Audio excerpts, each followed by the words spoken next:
Thank you. Thank you. Please be seated. Mr. Speaker, Mr. Vice President, members of Congress, distinguished guests, and fellow Americans. Last month, I went to Andrews Air Force Base and welcomed home some of our last troops to serve in Iraq. Together, we offered a final proud salute to the colors under which more than 1 million of our fellow citizens fought, and several thousand gave their lives. We gather tonight knowing that this generation of heroes has made the United States safer and more respected around the world.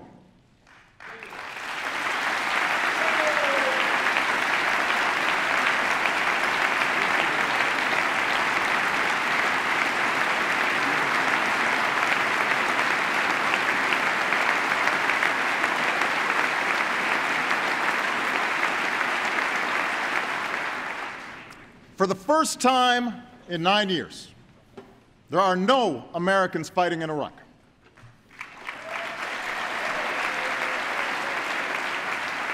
For the first time in 2 decades, Osama bin Laden is not a threat to this country.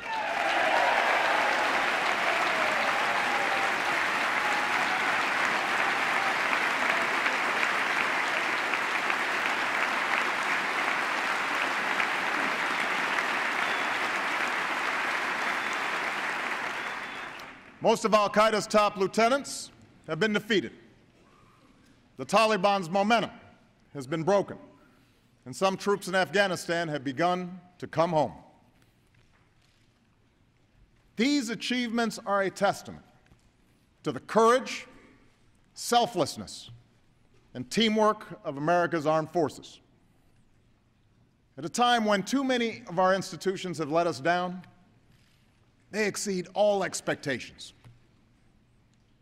They're not consumed with personal ambition. They don't obsess over their differences. They focus on the mission at hand. They work together. Imagine what we could accomplish if we followed their example.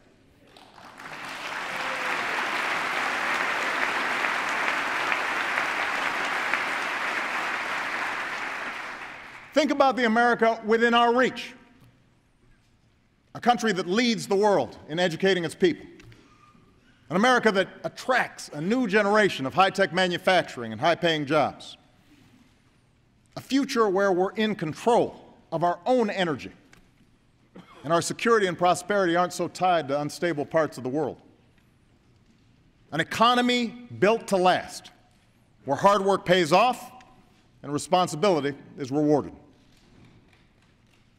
We can do this. I know we can because we've done it before. At the end of World War II, when another generation of heroes returned home from combat, they built the strongest economy and middle class the world has ever known.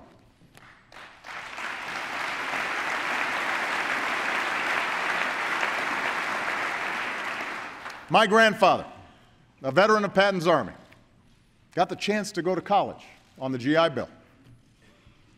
My grandmother, who worked on a bomber assembly line, was part of a workforce that turned out the best products on earth. The two of them shared the optimism of a nation that had triumphed over a depression and fascism. They understood they were part of something larger. They were contributing to a story of success that every American had a chance to share. The basic American promise that if you worked hard, you could do well enough to raise a family, own a home, send your kids to college, and put a little away for retirement. The defining issue of our time is how to keep that promise alive. No challenge is more urgent. No debate is more important. We can either settle for a country where a shrinking number of people do really well, while a growing number of Americans barely get by. or we can restore an economy where everyone gets a fair shot and everyone does their fair share and everyone plays by the same set of rules.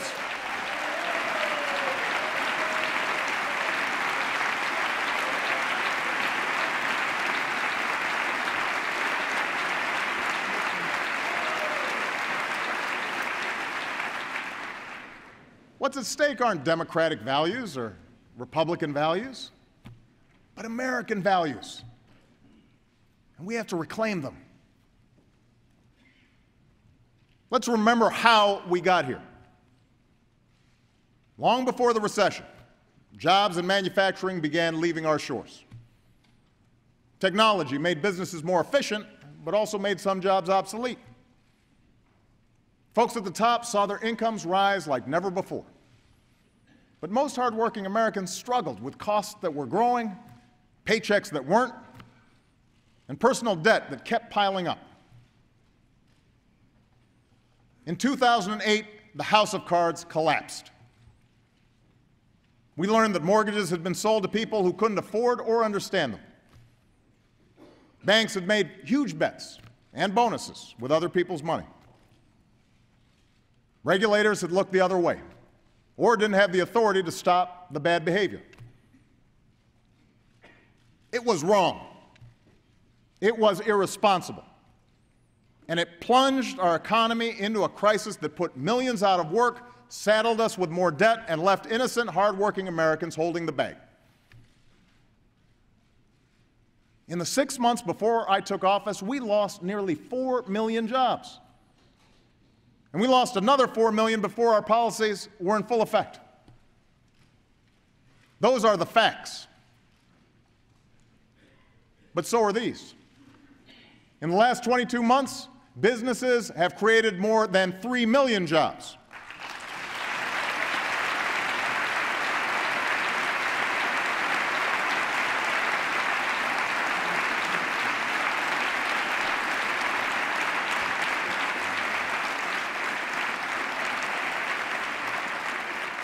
Last year, they created the most jobs since 2005.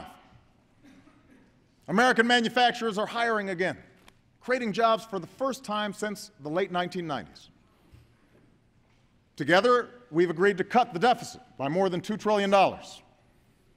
And we've put in place new rules to hold Wall Street accountable so a crisis like this never happens again.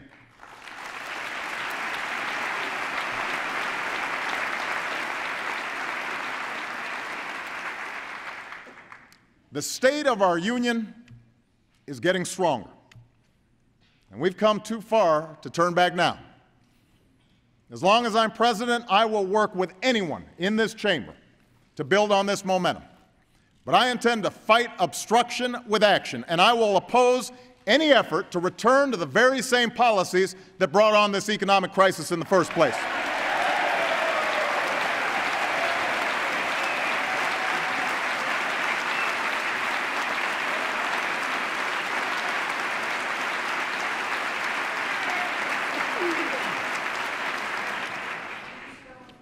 No, we will not go back to an economy weakened by outsourcing, bad debt, and phony financial profits. Tonight, I want to speak about how we move forward and lay out a blueprint for an economy that's built to last. An economy built on American manufacturing, American energy, skills for American workers, and a renewal of American values. This blueprint begins with American manufacturing. On the day I took office, our auto industry was on the verge of collapse. Some even said we should let it die. With 1 million jobs at stake, I refused to let that happen. In exchange for help, we demanded responsibility. We got workers and automakers to settle their differences. We got the industry to retool and restructure. Today, General Motors is back on top as the world's #1 automaker.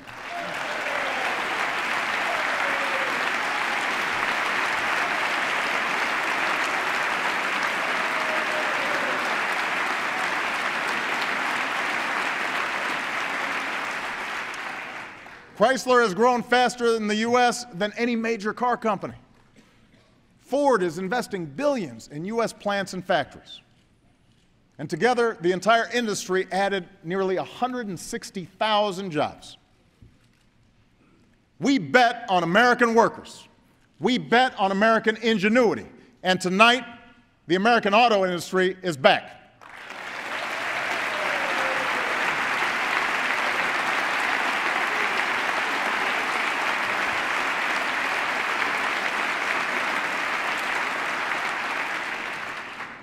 What's happening in Detroit can happen in other industries. It can happen in Cleveland, and Pittsburgh, and Raleigh. We can't bring every job back that's left our shore. But right now, it's getting more expensive to do business in places like China. Meanwhile, America is more productive. A few weeks ago, the CEO of Master Lock told me that it now makes business sense for him to bring jobs back home.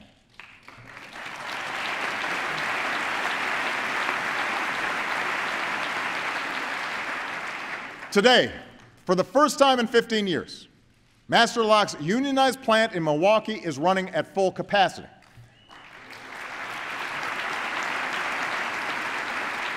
So we have a huge opportunity at this moment to bring manufacturing back. But we have to seize it. Tonight, my message to business leaders is simple. Ask yourselves what you can do to bring jobs back to your country, and your country will do everything we can to help you succeed.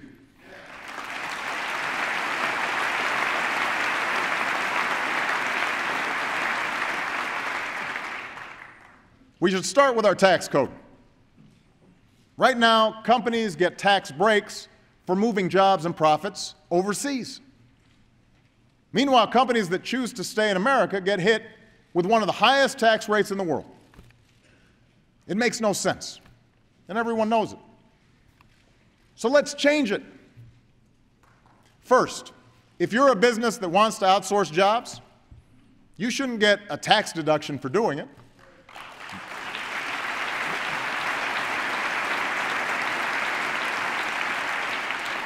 That money should be used to cover moving expenses for companies like Master Lock that decide to bring jobs home.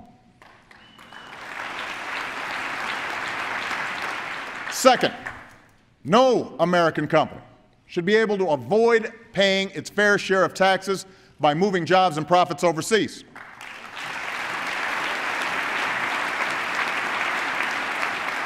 From now on, every multinational company should have to pay a basic minimum tax, and every penny should go towards lowering taxes for companies that choose to stay here and hire here in America.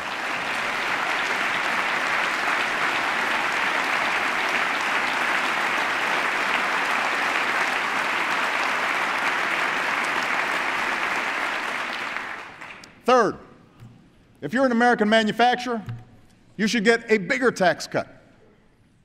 If you're a high-tech manufacturer, we should double the tax deduction you get for making your products here.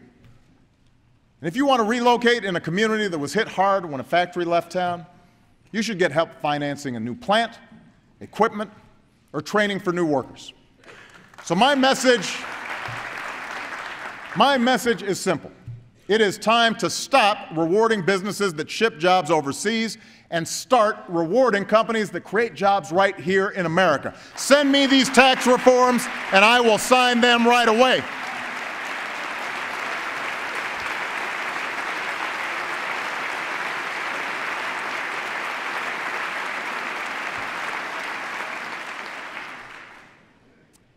We're also making it easier for American businesses to sell products all over the world. 2 years ago, I set a goal of doubling U.S. exports over 5 years. With the bipartisan trade agreements we signed into law, we're on track to meet that goal ahead of schedule.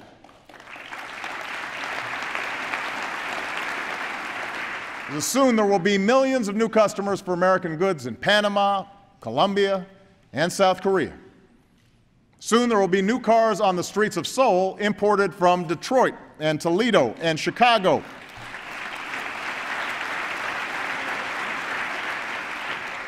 I will go anywhere in the world to open new markets for American products. And I will not stand by when our competitors don't play by the rules. We've brought trade cases against China at nearly twice the rate as the last administration, and it's made a difference.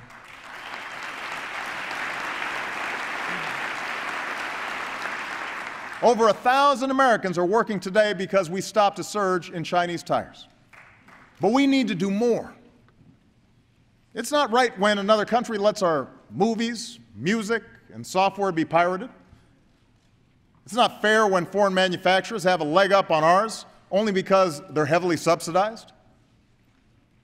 Tonight, I'm announcing the creation of a trade enforcement unit that will be charged with investigating unfair trading practices in countries like China. There will be more inspections. There will be more inspections to prevent counterfeit or unsafe goods from crossing our borders. And this Congress should make sure that no foreign company has an advantage over American manufacturing when it comes to accessing financing or new markets like Russia. Our workers are the most productive on earth, and if the playing field is level, I promise you, America will always win.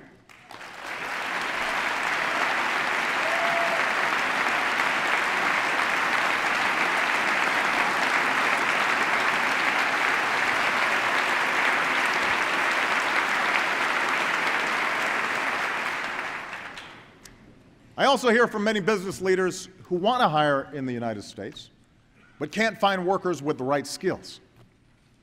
Growing industries in science and technology have twice as many openings as we have workers who can do the job. Think about that. Openings at a time when millions of Americans are looking for work. It's inexcusable, and we know how to fix it. Jackie Bray is a single mom from North Carolina who was laid off from her job as a mechanic. Then Siemens opened a gas turbine factory in Charlotte and formed a partnership with Central Piedmont Community College. The company helped the college design courses in laser and robotics training. It paid Jackie's tuition, then hired her to help operate their plant. I want every American looking for work to have the same opportunity as Jackie did. Join me in a national commitment to train 2 million Americans with skills that will lead directly to a job.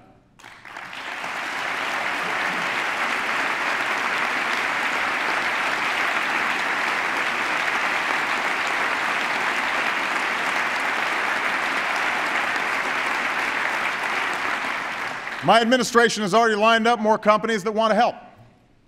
Model partnerships between businesses like Siemens and community colleges in places like Charlotte and Orlando and Louisville are up and running. Now you need to give more community colleges the resources they need to become community career centers, places that teach people skills that businesses are looking for right now, from data management to high-tech manufacturing.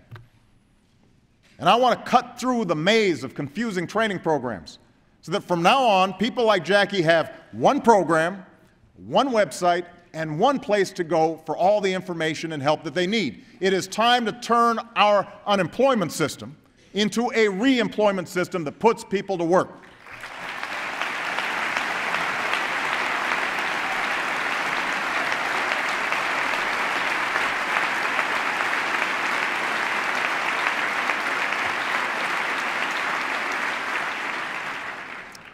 These reforms will help people get jobs that are open today.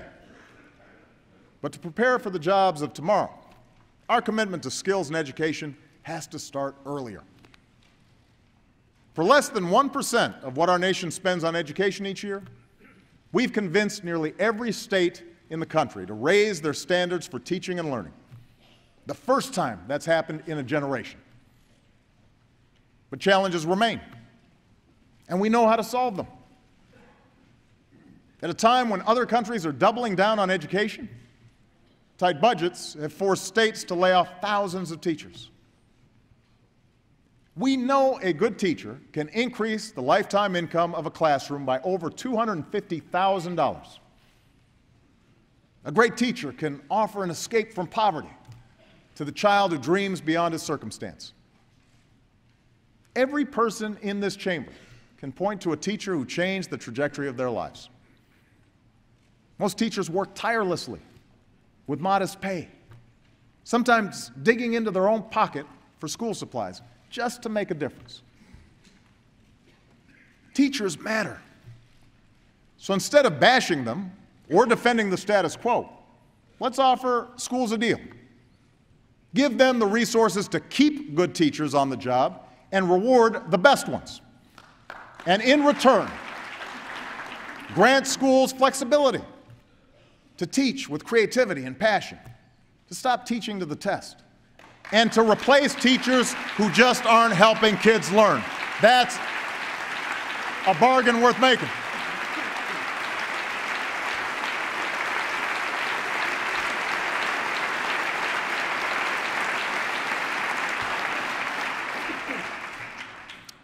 We also know that when students don't walk away from their education, more of them walk the stage to get their diploma. When students are not allowed to drop out, they do better. So tonight, I am proposing that every state requires that all students stay in high school until they graduate or turn 18.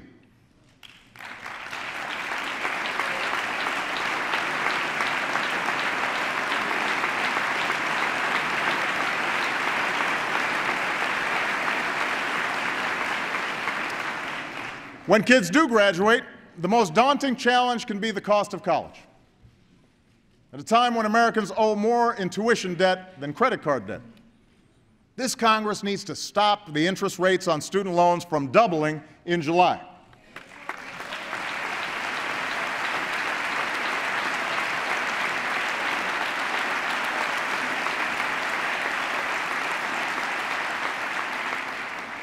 Extend the tuition tax credit we started that saves millions of middle-class families thousands of dollars.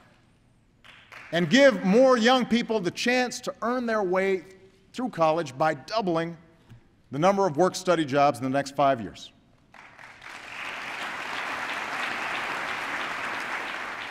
Of course, it's not enough for us to increase student aid. We can't just keep subsidizing skyrocketing tuition. We'll run out of money. States also need to do their part by making higher education a higher priority in their budgets. And colleges and universities have to do their part by working to keep costs down. You know, recently I spoke with a group of college presidents who've done just that. Some schools redesign courses to help students finish more quickly. Some use better technology. The point is, it's possible. So let me put colleges and universities on notice. If you can't stop tuition from going up, the funding you get from taxpayers will go down. Higher education can't be a luxury.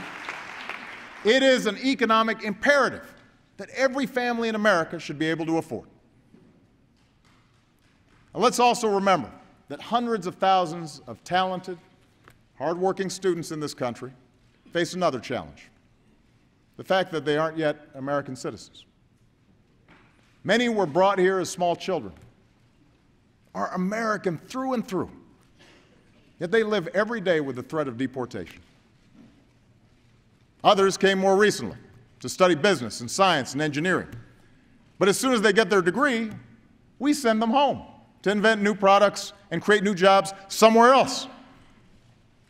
That doesn't make sense. I believe as strongly as ever that we should take on illegal immigration. That's why my administration has put more boots on the border than ever before. That's why there are fewer illegal crossings than when I took office. The opponents of action are out of excuses. We should be working on comprehensive immigration reform right now.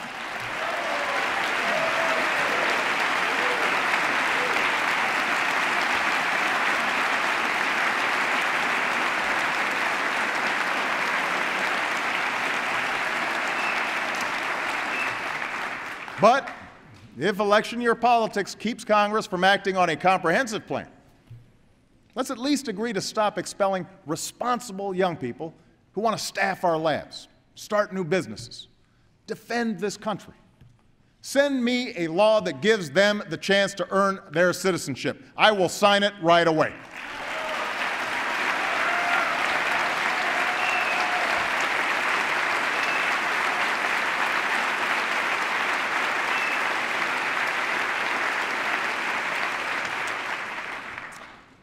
You see, an economy built to last is one where we encourage the talent and ingenuity of every person in this country.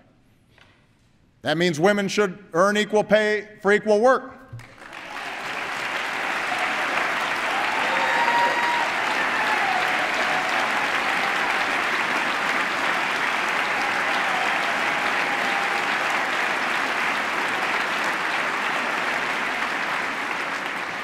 It means we should support everyone who's willing to work, and every risk taker and entrepreneur who aspires to become the next Steve Jobs.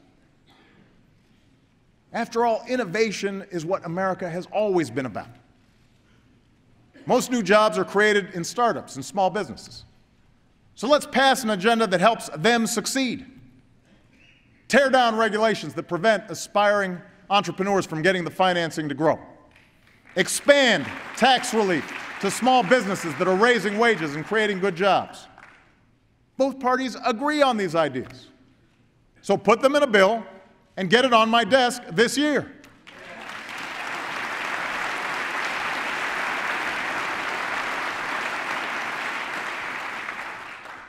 Innovation also demands basic research. Today, the discoveries taking place in our federally financed labs and universities could lead to new treatments that kill cancer cells but leave healthy ones untouched.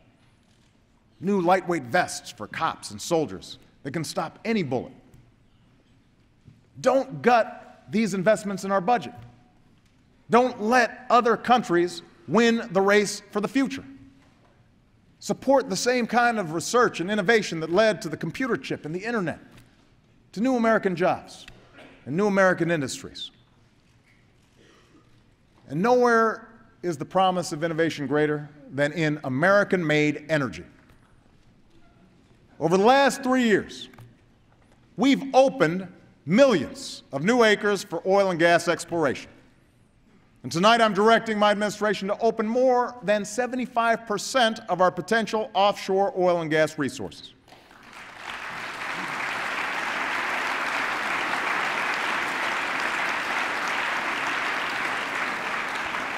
Right now, American oil production is the highest that it's been in 8 years. That's right, 8 years. Not only that, last year we relied less on foreign oil than in any of the past 16 years.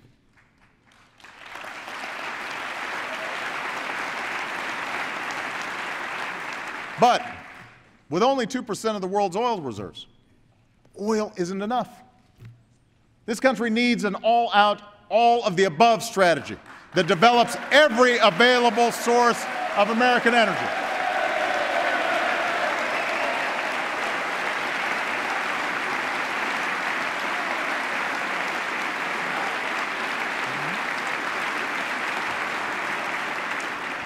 A strategy that's cleaner, cheaper, and full of new jobs. We have a supply of natural gas that can last America nearly 100 years. And my administration will take every possible action to safely develop this energy. The experts believe this will support more than 600,000 jobs by the end of the decade. And I'm requiring all companies that drill for gas on public lands to disclose the chemicals they use. Because America will develop this resource without putting the health and safety of our citizens at risk. The development of natural gas will create jobs and power trucks and factories that are cleaner and cheaper, proving that we don't have to choose between our environment and our economy. And by the way, it was public research dollars over the course of 30 years that helped develop the technologies to extract all this natural gas out of shale rock, reminding us that government support is critical in helping businesses get new energy ideas off the ground. Now, what's true for natural gas is just as true for clean energy. In 3 years, our partnership with the private sector has already positioned America to be the world's leading manufacturer of high-tech batteries. Because of federal investments, renewable energy use has nearly doubled, and thousands of Americans have jobs because of it. When Brian Ritterby was laid off from his job making furniture, he said he worried that at 55, no one would give him a second chance. But he found work at Energetics, the wind turbine manufacturer in Michigan. Before the recession, the factory only made luxury yachts. Today, it's hiring workers like Brian who said, "I'm proud to be working in the industry of the future." Our experience with shale gas, our experience with natural gas, shows us that the payoffs on these public investments don't always come right away. Some technologies don't pan out. Some companies fail. But I will not walk away from the promise of clean energy. I will not walk away from workers like Brian.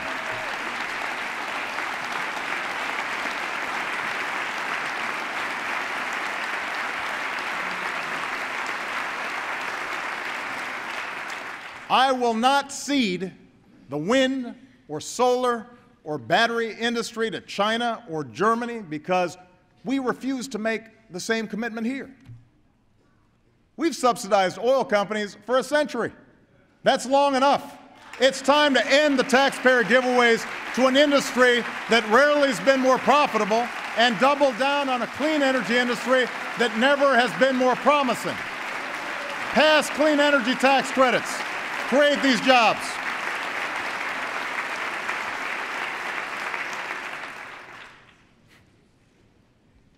We can also spur energy innovation with new incentives.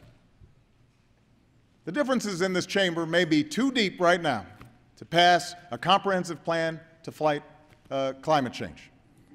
But there's no reason why Congress shouldn't at least set a clean energy standard that creates a market for innovation. So far, you haven't acted. Well, tonight, I will. I'm directing my administration to allow the development of clean energy on enough public land to power 3 million homes. And I'm proud to announce that the Department of Defense, working with us, the world's largest consumer of energy, will make one of the largest commitments to clean energy in history, with the Navy purchasing enough capacity to power 250,000 homes a year.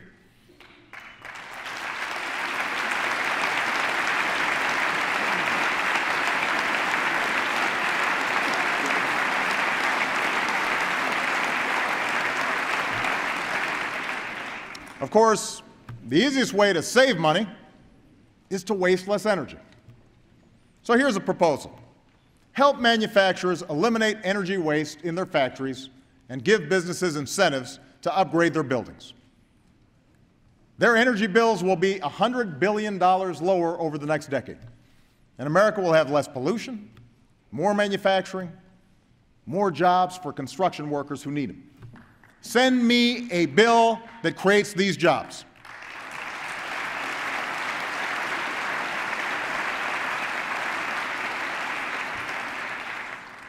Building this new energy future should be just one part of a broader agenda to repair America's infrastructure. So much of America needs to be rebuilt. We've got crumbling roads and bridges, a power grid that wastes too much energy, an incomplete high-speed broadband network that prevents a small business owner in rural America from selling her products all over the world. During the Great Depression, America built the Hoover Dam and the Golden Gate Bridge. After World War II, we connected our states with a system of highways.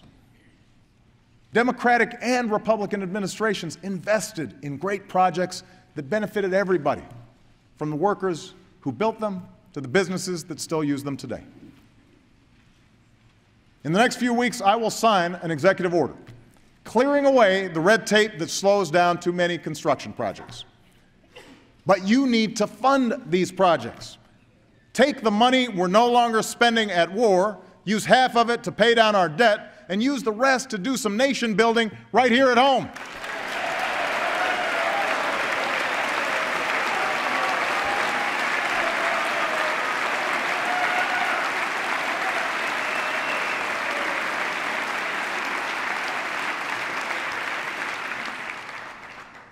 There's never been a better time to build, especially since the construction industry was one of the hardest hit when the housing bubble burst. Of course, construction workers weren't the only ones who were hurt. So were millions of innocent Americans who've seen their home values decline. And while government can't fix the problem on its own, responsible homeowners shouldn't have to sit and wait for the housing market to hit bottom to get some relief. And that's why I'm sending this Congress a plan that gives every responsible homeowner the chance to save about $3,000 a year on their mortgage by refinancing at historically low rates. No more red tape, no more runaround from the banks. A small fee on the largest financial institutions will ensure that it won't add to the deficit and will give those banks that were rescued by taxpayers a chance to repay a deficit of trust.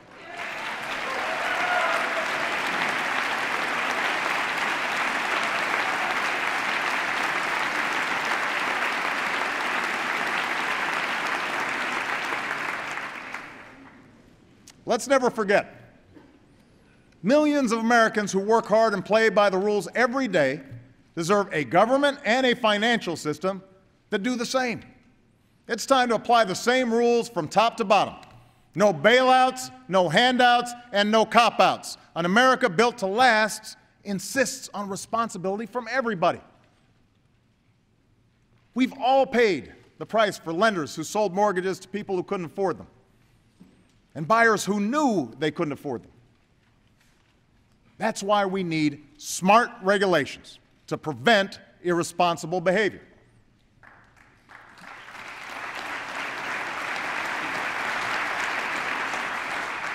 Rules to prevent financial fraud, or toxic dumping, or faulty medical devices. These don't destroy the free market. They make the free market work better. Now, there's no question that some regulations are outdated, unnecessary, or too costly. In fact, I've approved fewer regulations in the first 3 years of my presidency than my Republican predecessor did in his.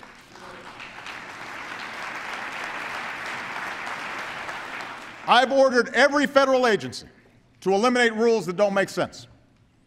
We've already announced over 500 reforms, and just a fraction of them will save business and citizens more than $10 billion over the next 5 years.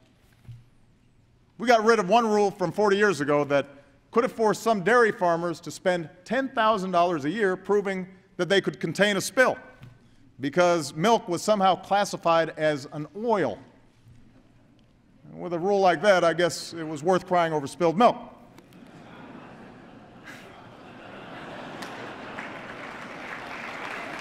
Now, I'm confident a farmer can contain a milk spill without a federal agency looking over his shoulder.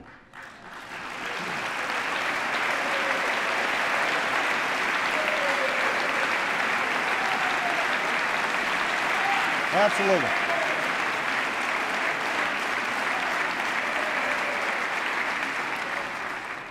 But I will not back down from making sure an oil company can contain the kind of oil spill we saw in the Gulf 2 years ago.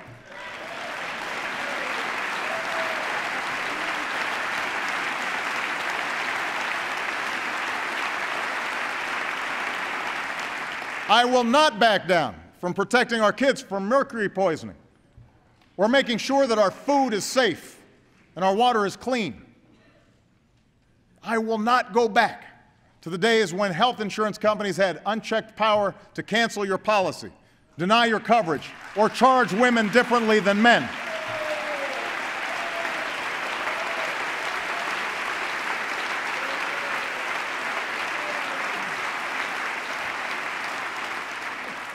And I will not go back to the days when Wall Street was allowed to play by its own set of rules.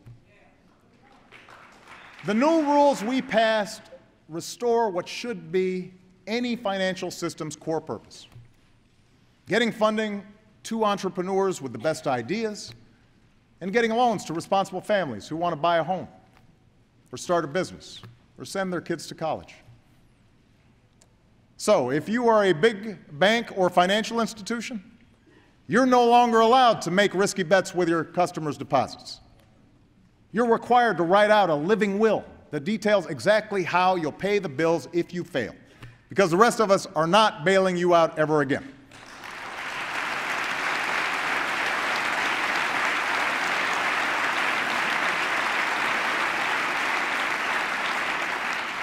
And if you're a mortgage lender, or a payday lender, or a credit card company, the days of signing people up for products they can't afford with confusing forms and deceptive practices, those days are over. Today, American consumers finally have a watchdog in Richard Cordray with one job: to look out for them.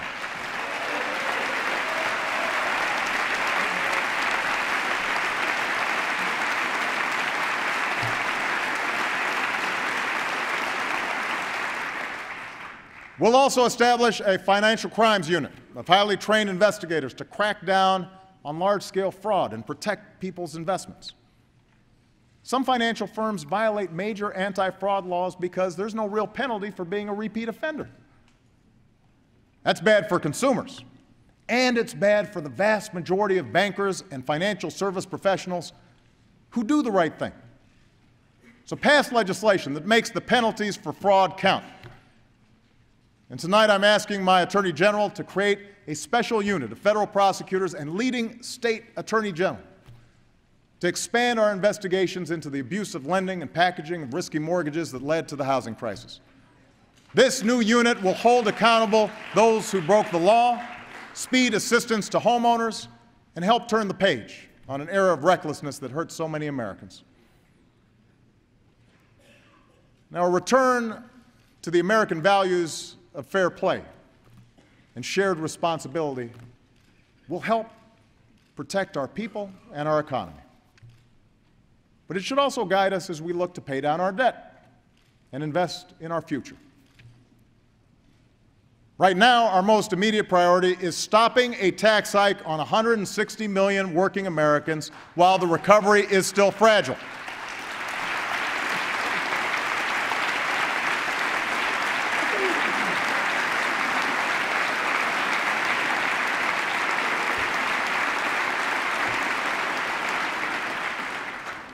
People cannot afford losing $40 out of each paycheck this year. There are plenty of ways to get this done. So let's agree right here, right now. No side issues, no drama. Pass the payroll tax cut without delay. Let's get it done.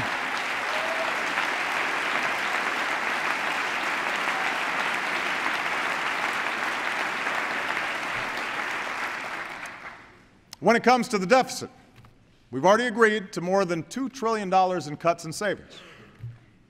But we need to do more. And that means making choices. Right now, we're poised to spend nearly $1 trillion more on what was supposed to be a temporary tax break for the wealthiest 2% of Americans. Right now, because of loopholes and shelters in the tax code, a quarter of all millionaires pay lower tax rates than millions of middle-class households. Right now, Warren Buffett pays a lower tax rate than his secretary. Do we want to keep these tax cuts for the wealthiest Americans, or do we want to keep our investments in everything else, like education and medical research, a strong military, and care for our veterans? Because if we're serious about paying down our debt, we can't do both. The American people know what the right choice is. So do I. As I told the Speaker this summer, I'm prepared to make more reforms that rein in the long-term costs of Medicare and Medicaid and strengthen Social Security, so long as those programs remain a guarantee of security for seniors. But in return, we need to change our tax code so that people like me and an awful lot of members of Congress pay our fair share of taxes.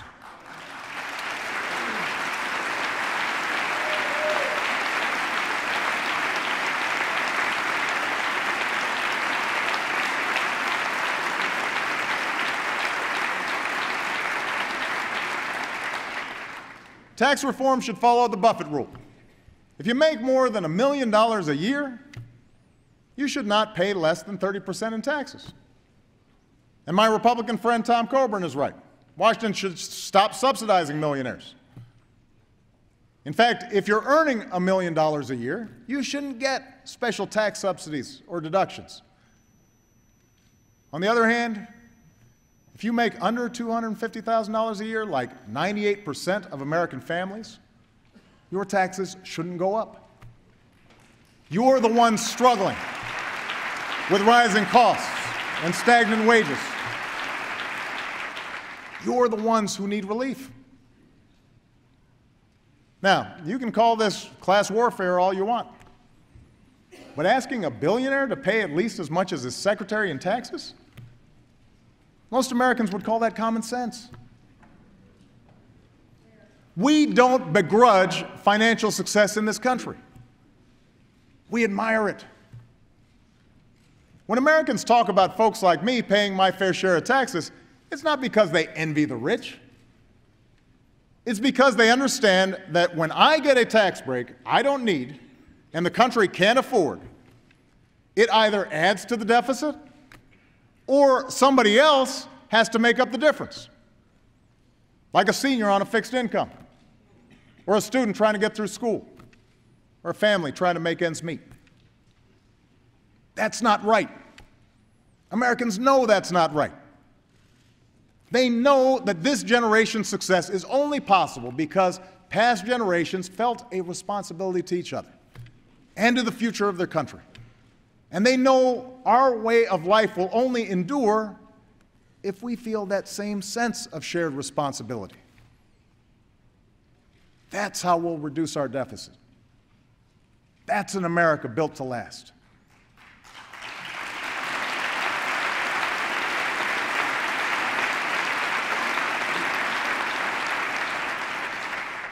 Now, I recognize that people watching tonight have differing views about taxes and debt, energy and health care. But no matter what party they belong to, I bet most Americans are thinking the same thing right about now. Nothing will get done in Washington this year, or next year, or maybe even the year after that, because Washington is broken. Can you blame them for feeling a little cynical? The greatest blow to our confidence in our economy last year didn't come from events beyond our control. It came from a debate in Washington over whether the United States would pay its bills or not. Who benefited from that fiasco? I've talked tonight about the deficit of trust between Main Street and Wall Street, but the divide between this city and the rest of the country is at least as bad. And it seems to get worse every year. And some of this has to do with the corrosive influence of money in politics. So together, let's take some steps to fix that. Send me a bill that bans insider trading by members of Congress. I will sign it tomorrow.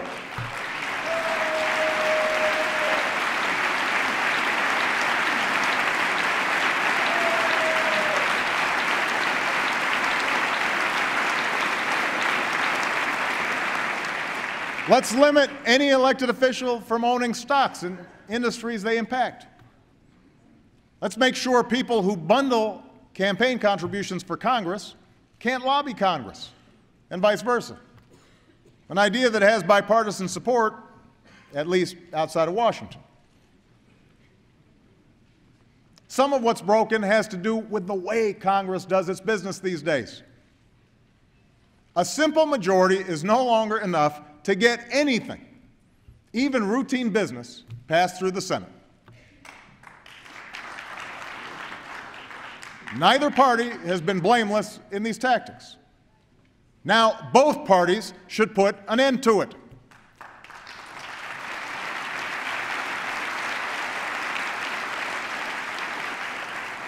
For starters, I ask the Senate to pass a simple rule that all judicial and public service nominations receive a simple up or down vote within 90 days.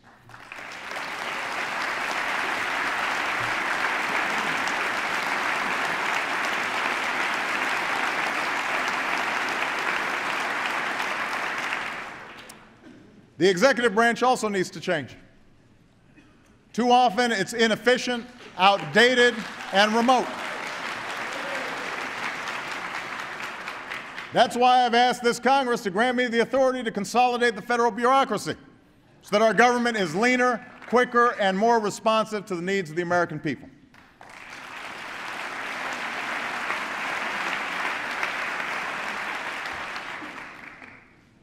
Finally, none of this can happen unless we also lower the temperature in this town.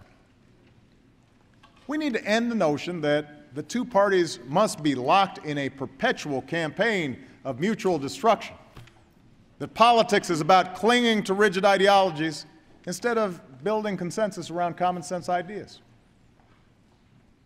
I'm a Democrat, but I believe what Republican Abraham Lincoln believed. The government should do for people only what they cannot do better by themselves and no more.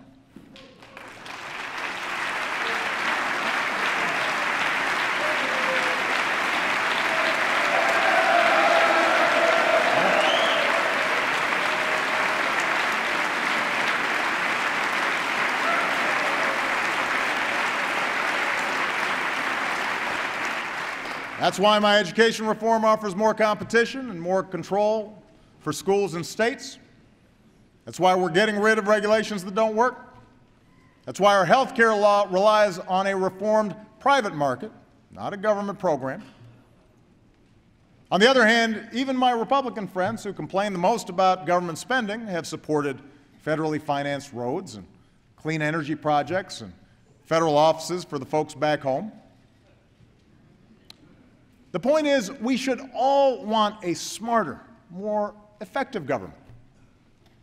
And while we may not be able to bridge our biggest philosophical differences this year, we can make real progress. With or without this Congress, I will keep taking actions that help the economy grow. But I can do a whole lot more with your help. Because when we act together, there's nothing the United States of America can achieve.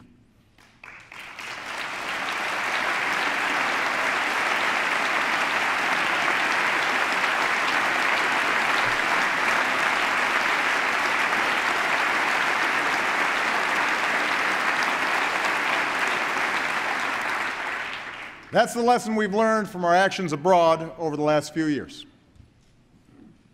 Ending the Iraq War has allowed us to strike decisive blows against our enemies. From Pakistan to Yemen, the al-Qaeda operatives who remain are scrambling, knowing that they can't escape the reach of the United States of America.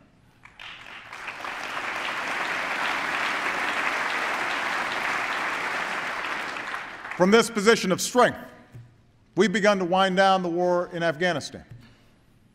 10,000 of our troops have come home. 23,000 more will leave by the end of this summer. This transition to Afghan lead will continue, and we will build an enduring partnership with Afghanistan so that it is never again a source of attacks against America.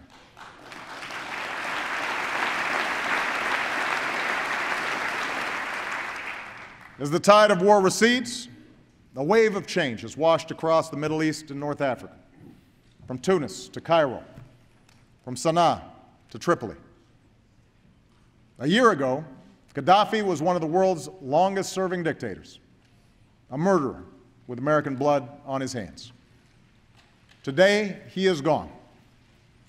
And in Syria, I have no doubt that the Assad regime will soon discover that the forces of change cannot be reversed and that human dignity cannot be denied.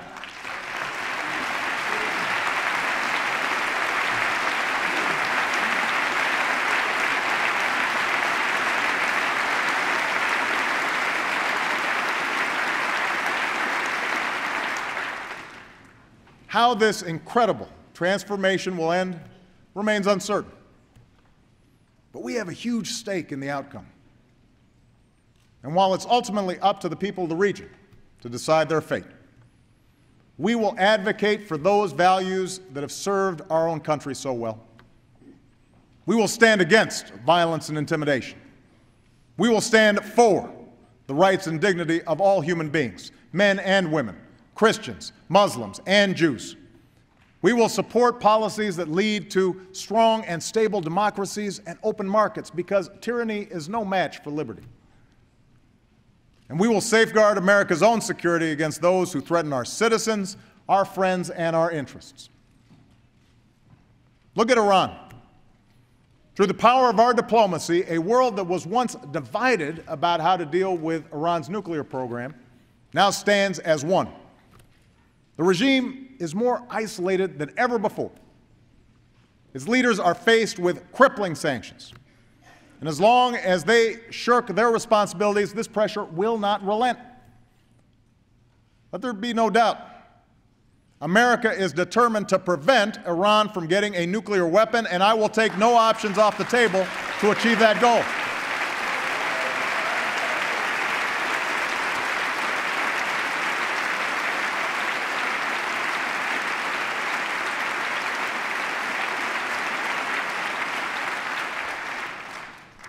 But a peaceful resolution of this issue is still possible, and far better. And if Iran changes course and meets its obligations, it can rejoin the community of nations. The renewal of American leadership can be felt across the globe. Our oldest alliances in Europe and Asia are stronger than ever. Our ties to the Americas are deeper. Our ironclad commitment, and I mean ironclad, to Israel's security has meant the closest military cooperation between our two countries in history.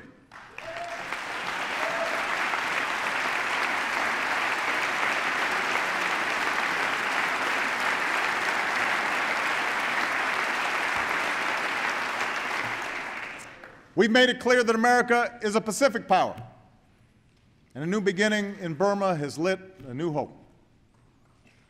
From the coalitions we've built to secure nuclear materials, to the missions we've led against hunger and disease, from the blows we've dealt our enemies, to the enduring power of our moral example, America is back.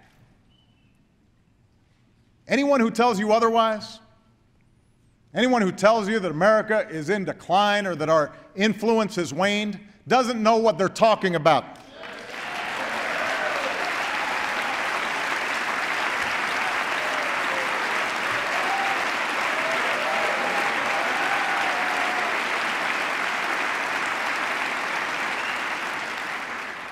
That's not the message we get from leaders around the world who are eager to work with us. That's not how people feel from Tokyo to Berlin, from Cape Town to Rio, where opinions of America are higher than they've been in years. Yes, the world is changing. No, we can't control every event. But America remains the one indispensable nation in world affairs, and as long as I'm president, I intend to keep it that way.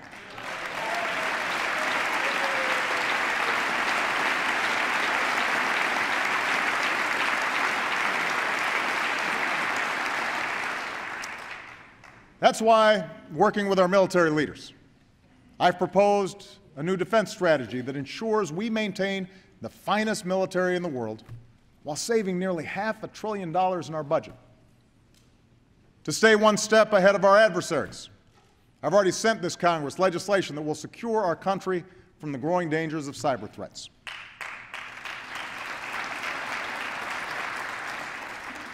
Above all, our freedom endures because of the men and women in uniform who defend it.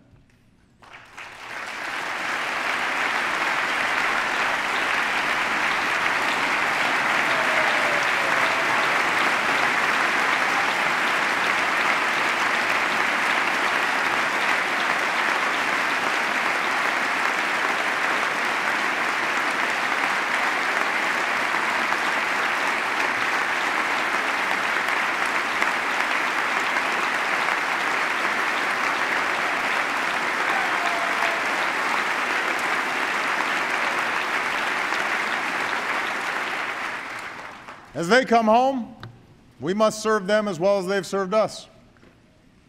That includes giving them the care and the benefits they have earned, which is why we've increased annual VA spending every year I've been president.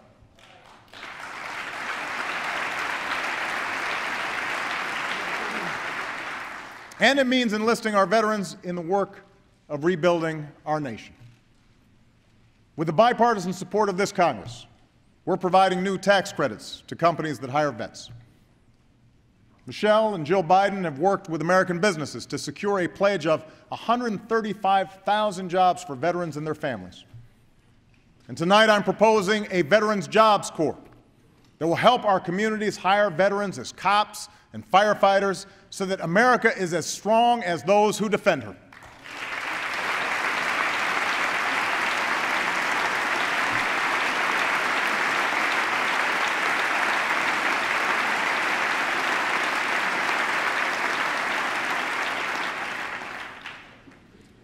Which brings me back to where I began. Those of us who've been sent here to serve can learn a thing or two from the service of our troops. When you put on that uniform, it doesn't matter if you're black or white, Asian, Latino, Native American, conservative, liberal, rich, poor, gay, straight. When you're marching into battle, you look out for the person next to you, or the mission fails. Where you're in the thick of the fight, you rise or fall as one unit, serving one nation, leaving no one behind. Now, one of my proudest possessions is the flag that the SEAL team took with them on the mission to get bin Laden. On it are each of their names. Some may be Democrats. Some may be Republicans. But that doesn't matter. Just like it didn't matter that day in the Situation Room, when I sat next to Bob Gates, a man who was George Bush's defense secretary, and Hillary Clinton, a woman who ran against me for president. All that mattered that day was the mission. No one thought about politics. No one thought about themselves. One of the young men involved in the raid later told me that he didn't deserve credit for the mission. It only succeeded, he said, because every single member of that unit did their job. The pilot who landed the helicopter that spun out of control, the translator who kept others from entering the compound, the troops who separated the women and children from the fight, the SEALs who charged up the stairs. More than that, the mission only succeeded because every member of that unit trusted each other. Because you can't charge up those stairs into darkness and danger unless you know that there's somebody behind you watching your back. So it is with America.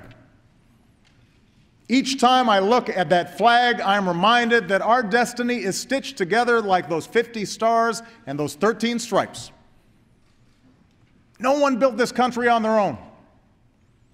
This nation is great because we built it together. This nation is great because we worked as a team. This nation is great because we get each other's backs. And if we hold fast to that truth in this moment of trial, there is no challenge too great, no mission too hard. As long as we are joined in common purpose, as long as we maintain our common resolve, our journey moves forward, and our future is hopeful, and the state of our union will always be strong. Thank you. God bless you, and God bless the United States of America.